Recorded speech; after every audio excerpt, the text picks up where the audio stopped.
Assalamu alaikum wa rahmatullah. Welcome to the English Grammar Learners.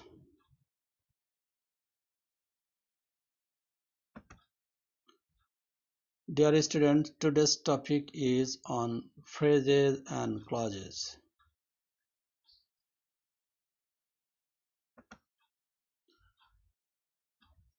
This lecture is presented by MD Shamsul Haq, Lecturer, Department of English.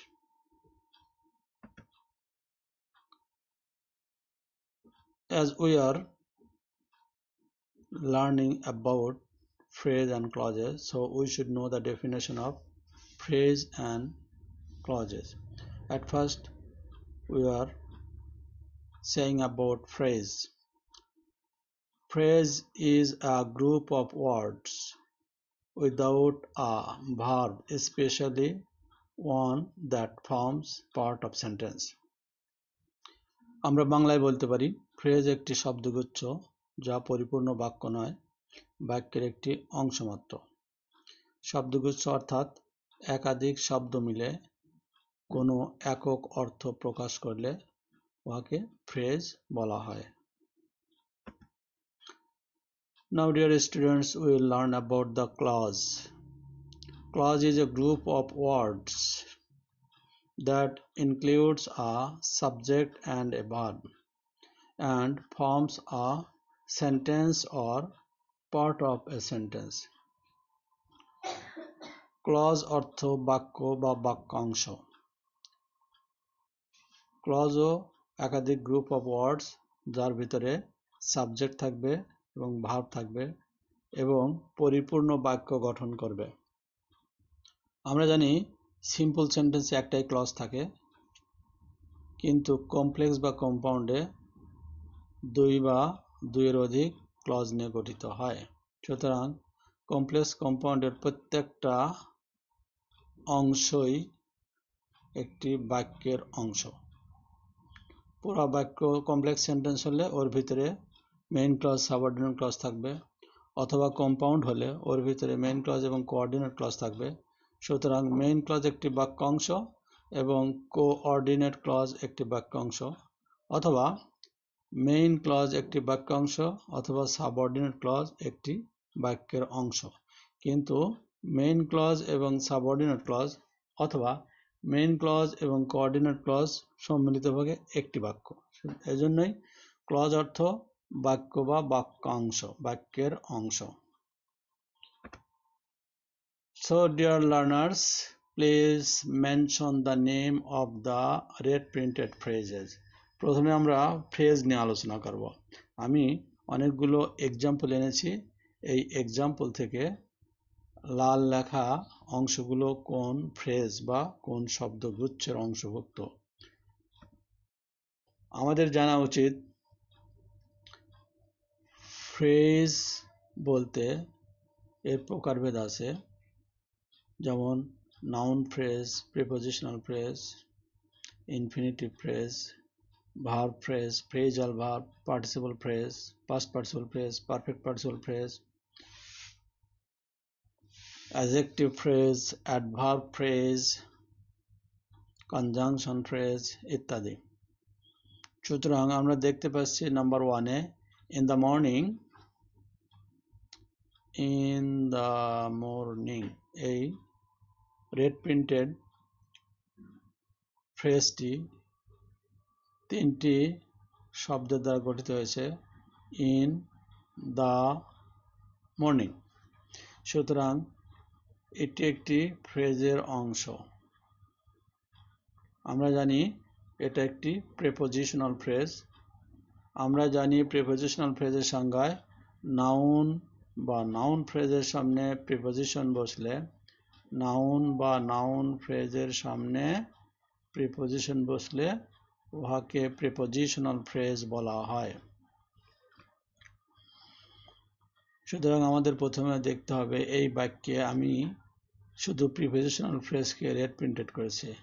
We subject, okay মূল verb, intransitive group থেকে এসেছে, কিন্তু two refresh our body একটি phrase, and mind, body and mind, refresh, two refresh infinitive phrase, our body and mind noun phrase.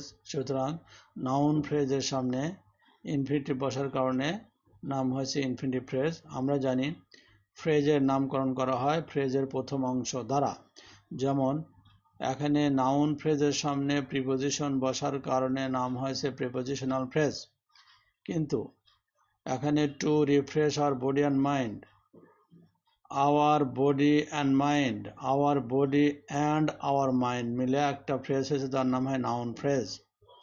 Noun phrase গঠনের পদ্ধতি হচ্ছে determiner plus noun, অথবা determiner plus adjective plus noun, অথবা determiner plus adverb plus adjective plus noun মিলে noun phrase হয়। সুতরাং noun ফ্রেজদের পূর্বে infinitive আসার কারণে পুরো ফ্রেজটির নাম হয়েছে ইনফিনিটিভ ফ্রেজ।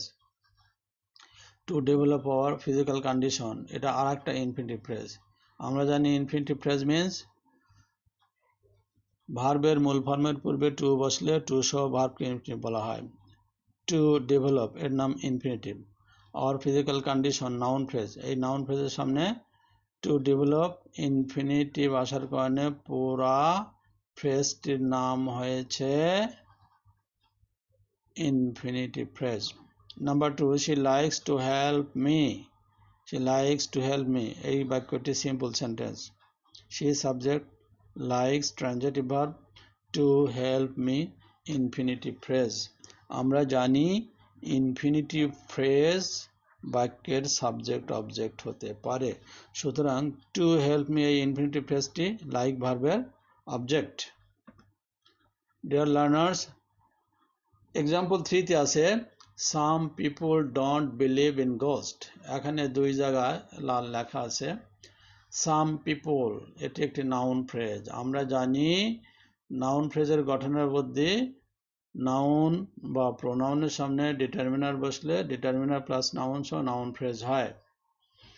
ডিটারমিনার বলতে বোঝায় article, demonstrative pronoun, possessive form, numerals এবং কোয়ান্টিফায়ার্স। এই সাম শব্দটি কোয়ান্টিফায়ার্স গ্রুপ থেকে এসেছে। সাম পিপল মিলে নাউন ফ্রেজ হয়েছে। ডন্ট নেগেটিভ অংশ, বিলিভ ইন, বিলিভ ইন একটি ফ্রেজ, বিলিভ ইন একটি ফ্রেজ, বিলিভ ইন যা আন্তরিকভাবে বিশ্বাস করা বা বিশ্বাসের দৃঢ়তা বা কনফার্মেশনকে বিলিভ ইন বলে। আমরা জানি এই ফ্রেজটি হচ্ছে ফ্রেজাল ভার্ব, ফ্রেজাল ভার্ব অর্থাৎ মূল ভার্ব প্লাস প্রিপোজিশন যদি একসঙ্গে ভার্বের কাজ করে উহাকে বলা হয় phrasal verb. Preposition plus verb plus preposition যদি একসঙ্গে ভার্বের কাজ করে তাকে বলা হয় ফ্রেজাল ভার্ব। যেমন believe in, come round, break down, look after, take down, put down, see off ইত্যাদি। Number 4, we should take care of our old parents. এই বাক্যে শুড টেক একটি ফ্রেজ, এর নাম হচ্ছে ভার্ব ফ্রেজ। আমরা ভার্ব ফ্রেজের সংজ্ঞা জানি সাহায্যকারী ভার্ব প্লাস মূল ভার্ব সমান ভার্ব ফ্রেজ। আবার বলছি, সাহায্যকারী ভার্ব প্লাস মূল verb is equal two verb phrase.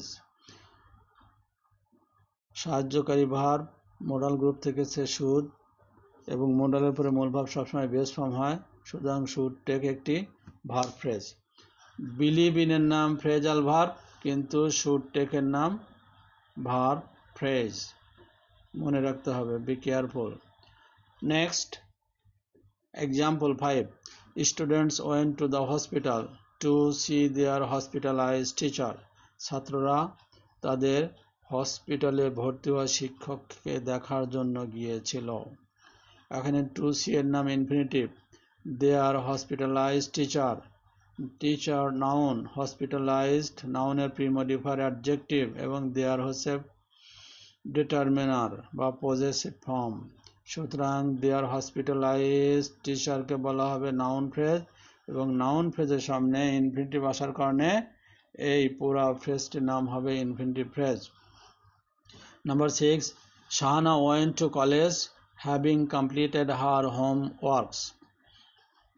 Having completed her homeworks, এই ফ্রেজটির নাম হচ্ছে perfect participle phrase. Participle phrase তিন প্রকার: present participle phrase, past participle phrase এবং পারফেক্ট পার্টিসিপল ফ্রেজ। ভার্বের মূল ফর্মের সঙ্গে আইএনজি যুক্ত হলে তার নাম হয় প্রেজেন্ট পার্টিসিপল ফ্রেজ। আর ভার্বের 3 নম্বর ফর্ম অ্যাডজেক্টিভের কাজ করলে তার নাম হয় পাস্ট পার্টিসিপল ফ্রেজ। এবং হ্যাভিং প্লাস V3 বা ভার্বের 3 নম্বর ফর্ম আসলে হয় পারফেক্ট পার্টিসিপল ফ্রেজ।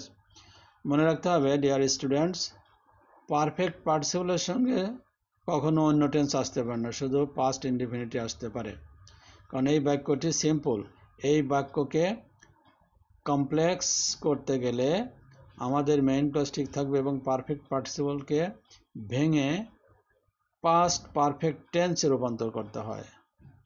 পারফেক্ট পার্টিসিপলকে কখনো সেন্টেন্সে রূপান্তর করতে হলে বা ট্রান্সফরমেশন অফ সেন্টেন্সে গিয়ে কমপ্লেক্স কম্পাউন্ড করতে গেলে পাস্ট পার্টিসিপল ফ্রেজকে বাক্য বানাতে হলে অবশ্যই পাস্ট পারফেক্ট টেন্স করতে হবে। Dear learners, number 7, the poem written by Nazrul Islam is very rebellious to arouse the oppressed people. Kazi Nazrul ইসলামের লেখা কবিতাটি বিদ্রোহীপূর্ণ, যা অত্যাচারিত লোকের দিগকে জাগরিত করে অত্যাচারের বিরুদ্ধে সংগ্রাম করার জন্য। এখানে written by Nazrul Islam, written by ভার্বের 3 number form write, wrote, written. মনে রাখতে হবে ভার্বের 3 নাম্বার ফর্ম কখনো কোনো টেন্সে একা একা বসে না, একে অবশ্যই সাহায্যকারী ভার্বের আশ্রয় নিতে হয়। যেহেতু কোনো সাহায্যকারী ভার্ব নয়, সুতরাং রিটেন বাই নজরুল ইসলাম এটা কোনো ভার্ব নয়, এটা একটি ফ্রেজ। এই ফ্রেজের নাম হচ্ছে পাস্ট পার্টিসিপল ফ্রেজ। আমরা জানি পাস্ট পার্টিসিপল ফ্রেজ অর্থ ভার্বের 3 নাম্বার ফর্ম যদি অ্যাডজেক্টিভের কাজ করে। এই ইজ হচ্ছে এই বাক্যের মূল ভার্ব। বাক্যটি সিম্পল, যদিও দেখতে পারো। সুতরাং দি পোয়েম সাবজেক্ট, ইজ হচ্ছে মূল ভার্ব, বাকিগুলো হচ্ছে বিভিন্ন ফ্রেজ যুক্ত হয়েছে। আমরা জানি বি ভার্বের পরে সাধারণত অ্যাডজেক্টিভ কমপ্লিমেন্ট বসে। ভেরি রেবেলাস আর একটি ফ্রেজের নাম হচ্ছে অ্যাডজেক্টিভ ফ্রেজ। অ্যাডজেক্টিভ ফ্রেজের সংজ্ঞা আমরা জানি অ্যাডভার্ব প্লাস অ্যাডজেক্টিভ মিলে হয় adjective phrase.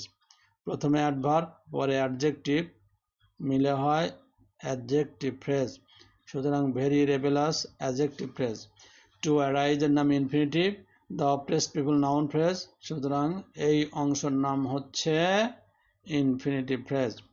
Number 8, writing a letter, একটা চিঠি লেখে Sabrina went to the post office to post it. Sabrina post অফিসে গিয়েছিল ইহাকে পোস্ট করার জন্য, চিঠিটা পোস্ট করার জন্য। রাইটিং এ লেটার এর নাম হচ্ছে প্রেজেন্ট পার্টিসিপল ফ্রেজ। ভার্বের প্রেজেন্ট ফর্মের সঙ্গে আইএনজি যুক্ত হলে তার নাম হয় প্রেজেন্ট পার্টিসিপল। এবং এ লেটার নাউন ফ্রেজ, সামনে প্রেজেন্ট পার্টিসিপল বসার কারণে এই পুরা অংশের নাম হয়েছে present participle phrase. Writing a letter is a present participle phrase. Sabrina subject, went মূল verb, to the post office আর একটা prepositional phrase. The post office noun phrase, এর সামনে টু বসার কারণে পুরো অংশ হয়েছে prepositional phrase. To post it, যদিও এখানে টু থাকার কারণে এটার নাম হয়েছে প্রিপোজিশনাল ফ্রেজ, বাট এখানে টু থাকার পরে এটাকে আর প্রিপোজিশনাল ফ্রেজ বলা যাবে না, এটাকে বলতে হবে ইনফিনিটিভ ফ্রেজ। এই অংশের নাম হচ্ছে ইনফিনিটিভ ফ্রেজ, কারণ পোস্ট হচ্ছে ভার্ব, ভার্বের প্রেজেন্ট ফর্মের পূর্বে টু বসলে তার নাম হয় ইনফিনিটিভ, এবং শেষে ইট আসছে, ইট সহ পুরোটার নাম ইনফিনিটিভ ফ্রেজ। কিন্তু এই টু এর পরে the post office noun phrase আসার কারণে এটার নাম হয়েছে প্রিপোজিশনাল ফ্রেজ। ডিয়ার লার্নার্স, আমরা এক্সাম্পল 9 দেখতে পাচ্ছি he is working hard to improve her economical condition. Is working hard, এই অংশটুকুর নাম হচ্ছে verb phrase, not phrasal verb, it is a verb phrase. কারণ হচ্ছে কি, আমরা জানি সাহায্যকারী ভার্ব প্লাস মূল ভার্ব একত্রে হয় ভার্ব ফ্রেজ। সুতরাং ভার্ব ফ্রেজের সংজ্ঞা সাহায্যকারী ভার্ব প্লাস মূল ভার্ব একত্রে ভার্ব ফ্রেজ। টু ইমপ্রুভের নাম ইনফিনিটিভ, সুতরাং মোটটুকু মিলে ইনফিনিটিভ ফ্রেজ।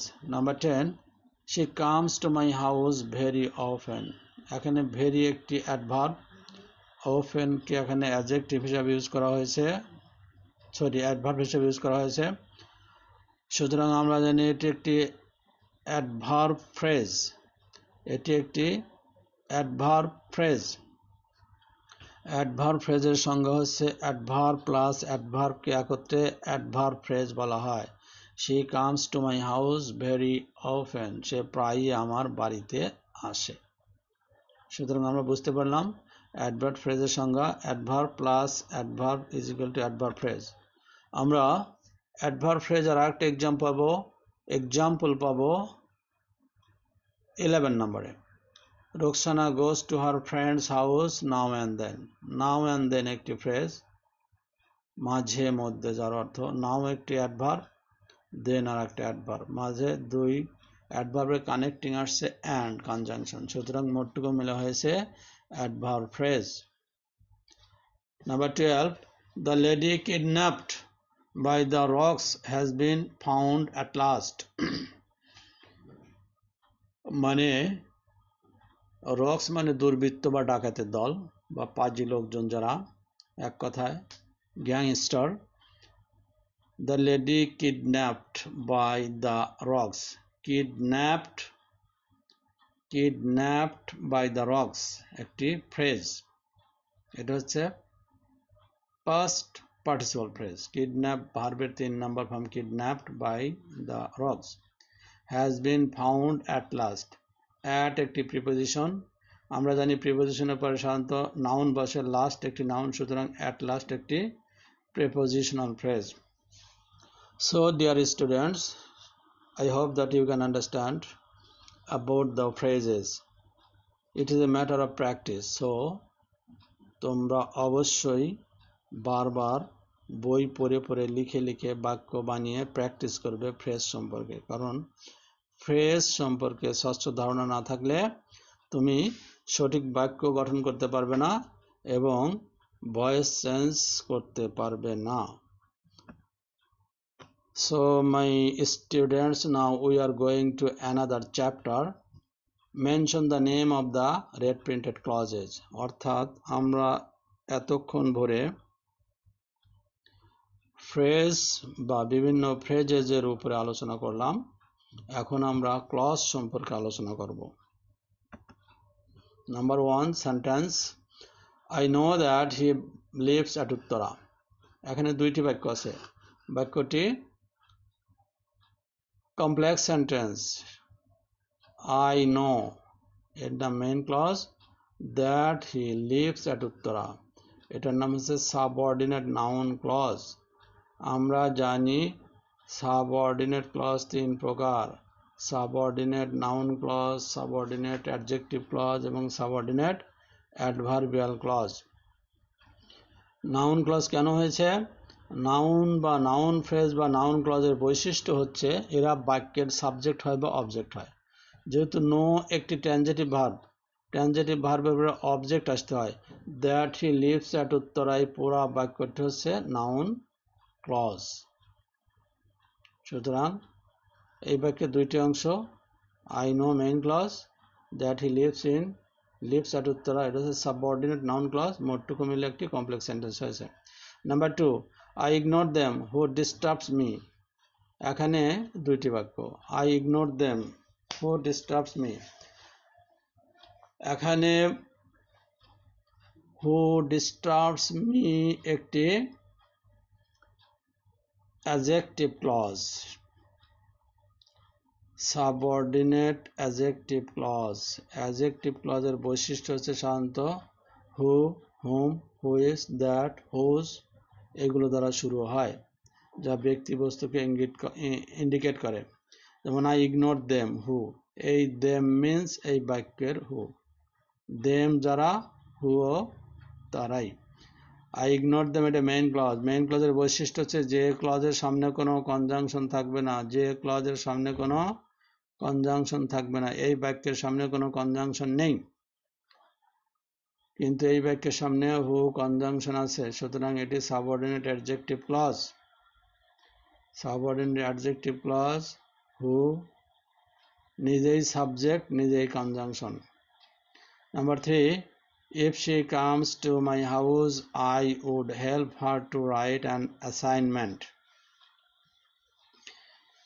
এটিও একটি কমপ্লেক্স সেন্টেন্স। ইফ যুক্ত বাক্যকে সাধারণত বলা হয় কন্ডিশনাল সেন্টেন্স, বা ইফ হচ্ছে কন্ডিশনাল কনজাংশন। ইফ হচ্ছে কন্ডিশনাল কনজাংশন। এই বাক্যে ইফ নিজেই কনজাংশন। পরের বাক্যে রেড প্রিন্টেড রাইটিং এ I would help her to write an assignment. এই বাক্যের সামনে কোনো কনজাংশন নাই, সুতরাং এই বাক্যটি হচ্ছে মেইন ক্লজ বা principal clause. She came to my house, এই বাক্যের সামনে ইফ কনজাংশন আছে, সুতরাং এটি হচ্ছে subordinate adverbial clause. Next, dear student, she was told to be punctual, yet she didn't change herself. তাকে খুব পাংচুয়াল হতে বলা হয়েছিল, কিন্তু সে নিজেকে পরিবর্তন করেনি। তার ভিতরে সমস্ত কাজের মধ্যেই অলসতা বা লেজিনেস পরিচয় পায়।